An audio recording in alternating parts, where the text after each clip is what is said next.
products, because what's great about it is whatever you've been wanting to do with your hair, one of these things at these tables is going to help you do it. And that's the beauty for me of being natural, is that I really can transform my hair so many different ways that I never thought possible.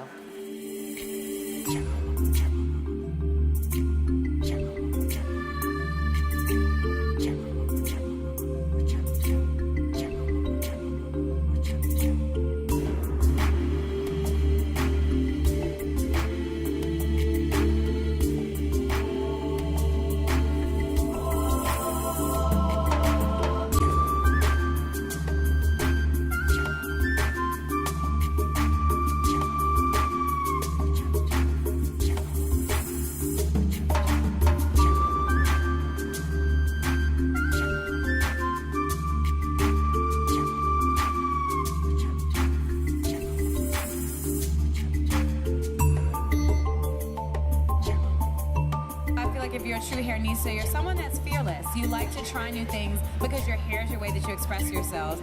And if you're a hairnista, you're fun, like, because you don't take life too seriously. You realize that at the end of the day, it is just hair. It's an extension of yourself. It's a way to express yourself. So you should be fearless, be fun, and you have to absolutely love hair. That's a true hairnista.